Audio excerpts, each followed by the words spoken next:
it's Ivy Slater, and you're listening to Her Success Story Podcast, a show where gutsy businesswomen share their success journey.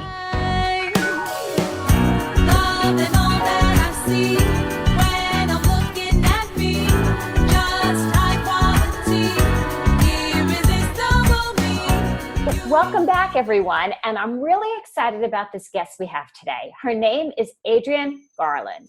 I had the pleasure of meeting Adrienne and being invited to a live event that she hosts in New York City called She Leads. Her company is She Leads Media.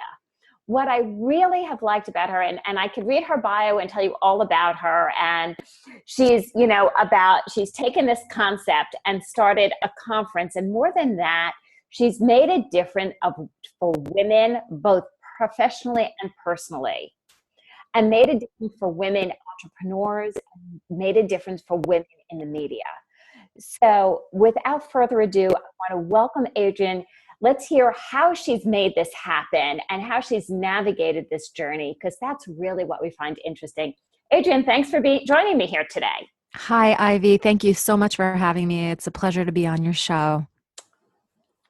So how did you get this started? Where did this idea come from of, hey, I'm just going to, pull this out of my hat and run with it? Yeah. So I think like most women that, are a little further along in their careers, you get to a certain point and you look around and you see what's ahead of you potentially on the corporate ladder. And you might not like what's there. And that is really where I started my entrepreneurial journey. I had been in corporate marketing and before that in corporate finance my entire career. And I had, I got married, I had a family, I had children. I was climbing that corporate ladder, moving to some pretty prestigious companies and doing some great things, or at least it looked like that from the outside. And I looked around at people who were in management at some of these companies, and I just said to myself, I don't want to be that. I don't want to have to sacrifice some of the things that I truly care about and love for a position at a company. So I actually took myself out of the work world, the corporate work world, and started my own consulting business. And I thought that I would be successful in consulting because I had led these departments, marketing departments, teams of people, and I was always very successful in doing that. So I thought, well, if I can do that for these big companies, I can surely do that for myself. But I really have to say, a lot of people in the position and in transitions take that action. They're like, they've done their fair time in corporate. They're like, okay, so I can go out and do some consulting. Yeah. How did that transition work for you? Because there's the idea, and then how does the transition, how to come through for you? Right. And it's, I guess for me now, this isn't, for everybody's experience. I'm only speaking for my experience. That did not translate well. So doing marketing within a corporate environment is very different than doing marketing consulting in a small business environment. And all of the strategies that I had developed, all the skills that I had developed, they did not translate well into the whole small business getting started world. And, even to this day, and that was in 2010 that I left to consult. But even to this day, I'm still trying to figure out this whole, private entrepreneurship, small business world. It is very different than corporate. And the reason that I left corporate is because I didn't want to be in corporate, but I when I look at myself, I operate in an extremely corporate way. And I think that is what could be challenging me these days. I really need to shed everything that I know about how, what it takes to be successful in the corporate world. And I really have to study what it takes to be successful within the world of entrepreneurship, because I think that those two things are different. But I mean, I think also, 7 years later, I'm just realizing this. Um, and I know that I'm not the only one. I talk to a lot of other women entrepreneurs that are in the exact same boat as I. So I think it could be universal. So it's interesting that you say that. So often when I speak to people who have made the commitment or made the decision to leave corporate, it's, they want to live life on their terms. We want to create our schedules the way we create our schedules. We want, and I'll just leave it as we want to live life on our terms. Yet when we start building a business, corporate actually has such structure and on and off times. It's almost welcome, like, oh my God, I knew I worked 9 to 6 or, 8 to 5 or whatever it was. I knew what the responsibility was. I knew what the time schedule was. I knew it was required of me in order to do my job and be successful. And stepping into the world of building a business is there, all the cages at the zoo, everything's loose. There is no structure here. This is taking a good old fashioned, great structured zoo with a pathway and areas. We got the snake area, you have the reptile area, you have the monkey area. It's very structured. Yeah. Into actually living in the wildlife. Yeah, living is it is so true. Oh my God, that's crazy analogies, huh? The zoo.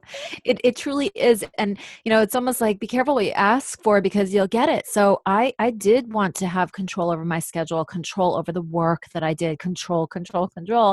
And once you have that ultimate freedom, it sometimes can just stop you. You don't even know what step to take. And I think that that's something that, if there are women out there that are they've had a corporate career and they understand what it's like to be successful there, I think that it would be worth it for them to talk to people and really get an understanding of what it is to be an entrepreneur, because being an entrepreneur sounds so appealing. And it's so grueling. So, and there's processes, having been a business owner for, I like to say, over 20 years, and I probably, my daughter's 25, over 25, and I kind of became a business owner when she was within a year old. So I just say over 20 and stop counting after that. In that way, there eventually becomes a structure, but in the early years, it's figuring that out and figuring out that when we've come to a good position in corporate, we have people who do different things that support our position. And all of a sudden, we're the lone wolf. Yep. I don't know. I seem to be on animal analogy. You're on animals today. I'm on animals today. It's okay. I like animals. Wild animals. Wild animals.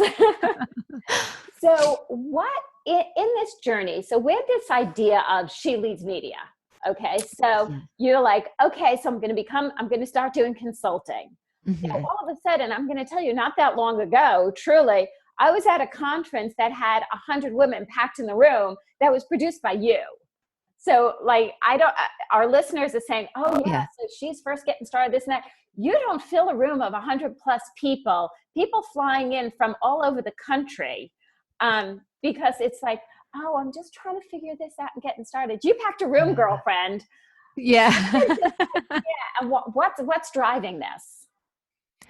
Yeah. So thank you. It was an amazing uh, time, and it always has been. So, um, when I was getting started back in 2010, I did marketing consulting, like I talked about, and I had this really good friend that we were having lunch together, and she was an event planner. And I said, "Oh my God, this is so hard. I don't know what I'm doing. Even, I have my MBA, for goodness sake." And I even took like entrepreneurship classes and wrote business plans and everything. So it's not like I was completely oblivious. Like but here I am. I was doing it. So I was complaining to her, as you do to your good friends. And I said, "I just don't know what I'm doing." And she said, "Well, why don't we like do an event where we bring together women entrepreneurs who've been successful, and like let's just ask them how they did it." And I'm like, "Yeah, that sounds like a really good idea. Like, how do we do that?" She's like, "I don't know. Let's just do it." So I was like, "Okay."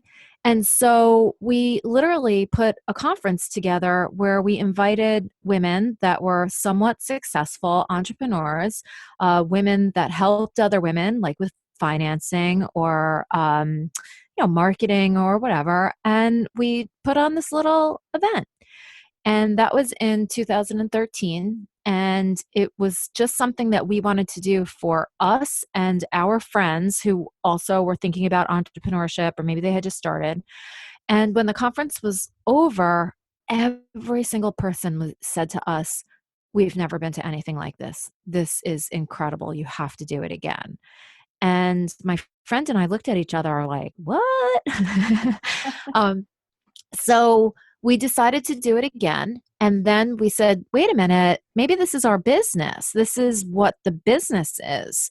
So we attempted to turn the business, or turn the conference into a business. And at the time it was called WomanCon.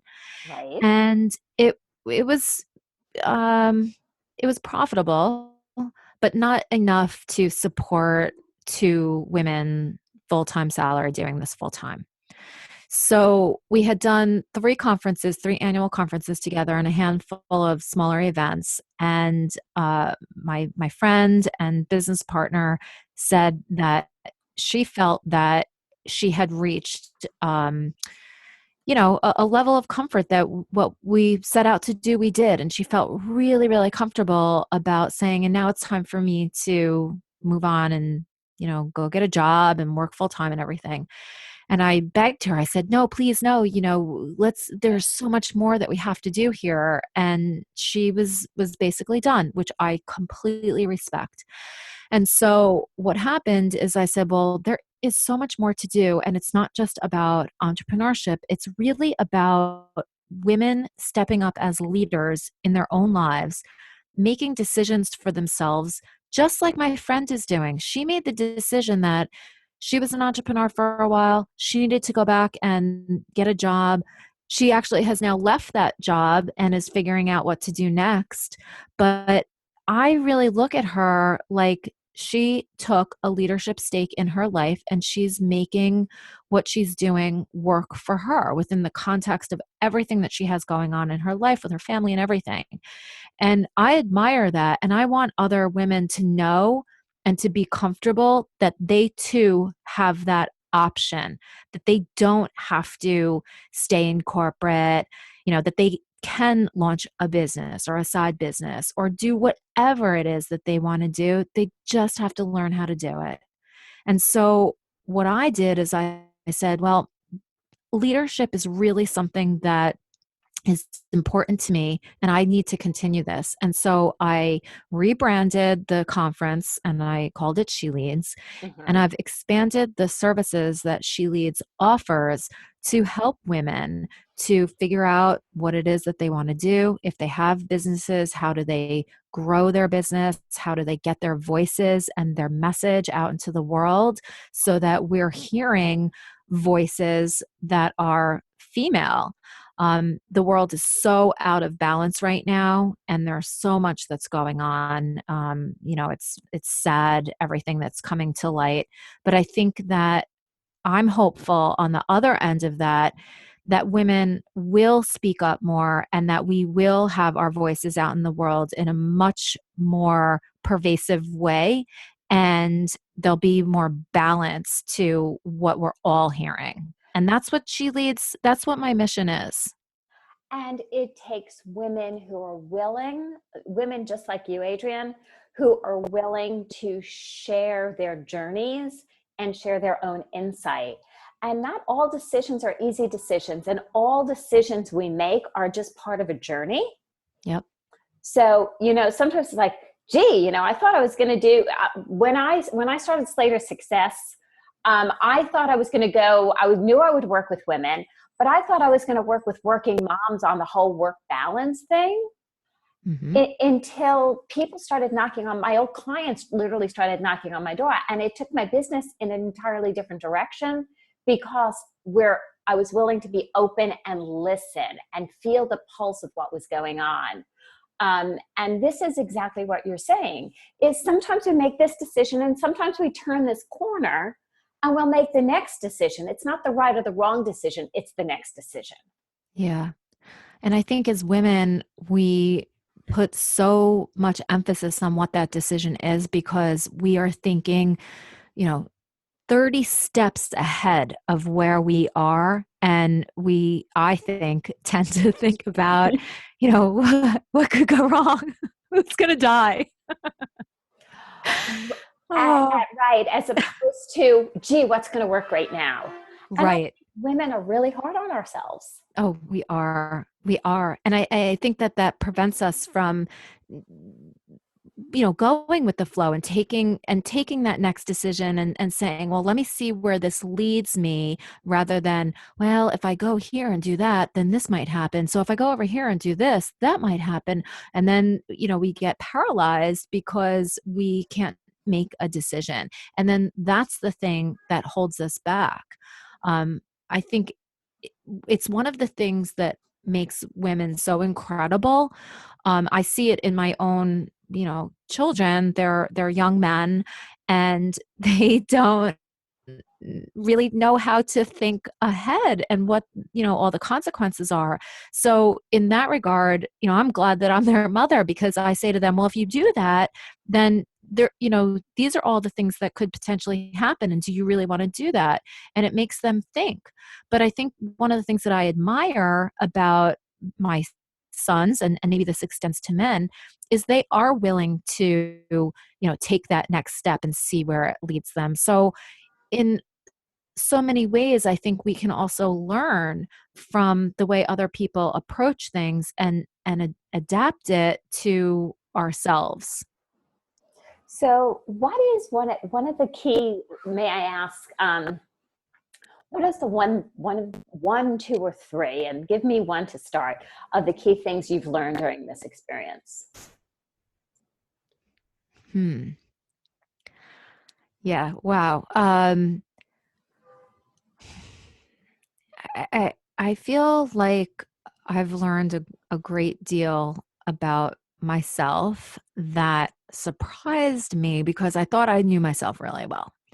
And I feel like I'm learning more and more about myself every single day. So the process of moving out of corporate and moving into this entrepreneurial space, it's really allowed me to take a look at who I am. Because when you're in corporate, I think because it's so structured and the game to play, that you're fighting, right? You're fighting for what you want. And then all of a sudden you're an entrepreneur and you get what you want. And then you ask yourself, well, did I really want that? Or was I just, motivated by, uh, just being a rebel? And so I think that the greatest lesson has nothing to do with business. I think it has everything to do with discovering myself, which is crazy. They truly say being a business owner, being an entrepreneur, is the biggest form of jumping into a self-development pool. Yeah. It's Ivy, truly, it's oh, so true. I know. Go ahead. I was just going to expand.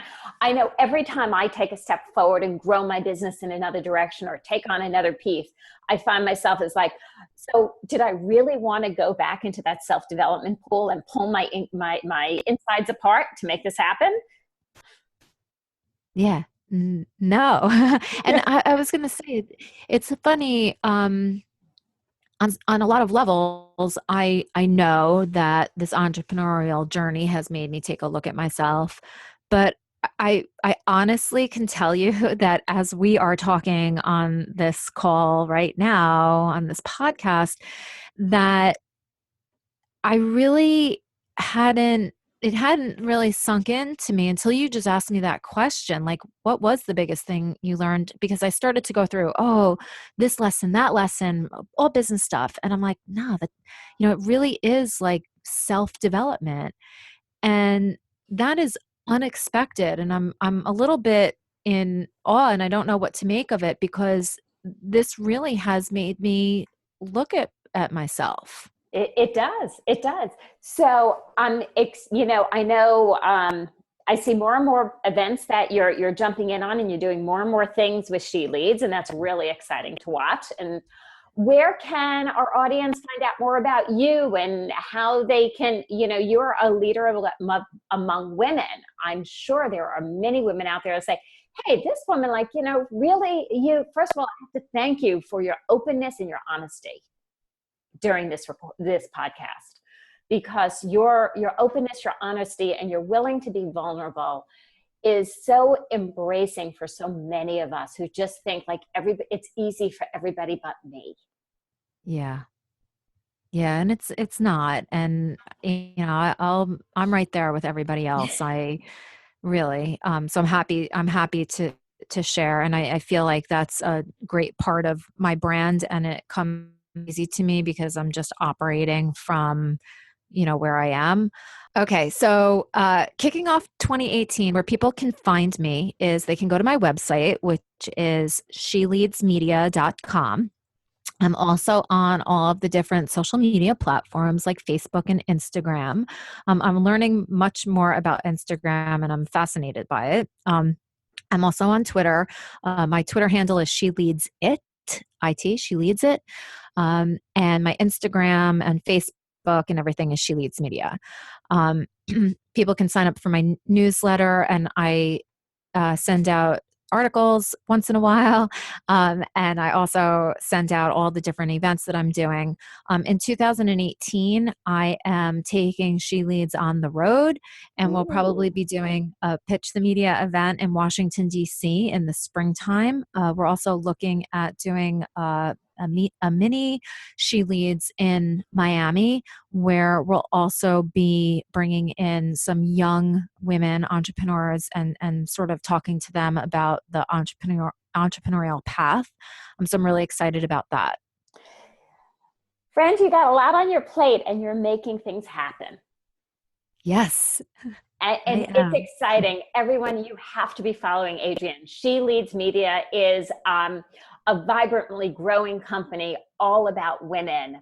And she gets us, in your own journey you've shared. You've done the corporate thing, you are a mom, and nothing has stopped you.